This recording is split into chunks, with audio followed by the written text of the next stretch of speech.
আসসালামু আলাইকুম। মানুষের হক পেজ থেকে আপনাদের সবাইকে স্বাগত। প্রিয় বন্ধুরা, দেশ ও দেশের বাইরে যে যেখান থেকে আমাদেরকে দেখতেছেন, আপনাদেরকে জানাচ্ছি আন্তরিক শুভেচ্ছা ও অভিনন্দন।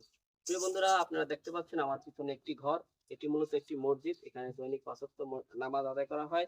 এই এলাকার যে মুসল্লিরা আছেন ধর্মপ্রাণ, তারা এখানে দৈনিক ৫ ওয়াক্ত নামাজ আদায় করেন। কিন্তু দীর্ঘদিন যাবৎ এই ঘরটি আপনারা দেখতে পাচ্ছেন একেবারে জরাজীর্ণ অবস্থায় পড়ে আছে। তার একটি কারণ হলো এই এলাকাটি একেবারেই প্রত্যন্ত অঞ্চলে অবস্থিত। যার কারণে বিভিন্ন সময় বৈরী আবহাওয়ার প্রভাবে এই ঘরটি অবস্থায় পড়ে আছে। কিন্তু এলাকাবাসীর সম্মিলিত প্রচেষ্টা এবং কোনো ব্যক্তিগত ফান্ড না থাকার কারণে এই মসজিদটিকে পুনরায় সংস্কার করা সম্ভব হয়নি। এই বিষয়টি আমাদের কাছে সংবাদ আসে এবং আমরা এই বিষয়টি নিয়ে কাজ করা শুরু করি। অবশ্যই এক ইতালি প্রবাসী আমাদের পাশে থাকার আশ্বাস দিয়েছেন। আজকে তার দেওয়া কিছু অনুদান আমরা এই মসজিদের যিনি দায়িত্বে আছেন আমরা তার হাতে তুলে দিব।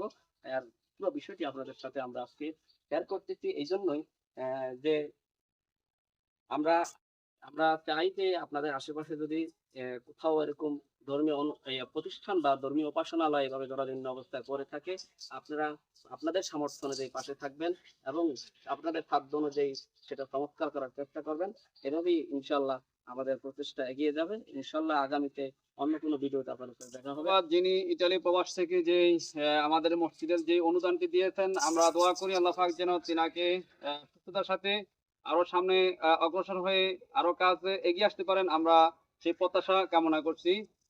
তিনার এই অনুদান পেয়ে আমরা আসলে অনেকটাই উপকৃত হয়েছি যে একটা মসজিদ, এই মসজিদটা আমরা একটু চেষ্টা করতেছি যে একটু পাকাপোক্ত করে মসজিদটাকে সংস্কারের জন্য। ইনশাল্লাহ যতটুকু সম্ভব উনি চেষ্টা করেছেন, দিয়েছেন। দোয়া করি আল্লাহ পাক যেন এই উসিলায় তিনার আত্মীয় স্বজন, বাবা মা যারা হয়তো অন্ধকার কবরে যারা চলে গেছেন, আল্লাহ পাক যেন তিনার সবাইকে মাফ করেন এবং দুনিয়ার ইহকালীন যেন আল্লাহ তাআলা উন্নত জীবন দান করেন। এবং সামনে আরো পাশে আমাদের সাথে থাকলে আশা করি আমরা আরেকটু উপকৃত হব ইনশাআল্লাহ। ধন্যবাদ আপনাদের সবাইকে।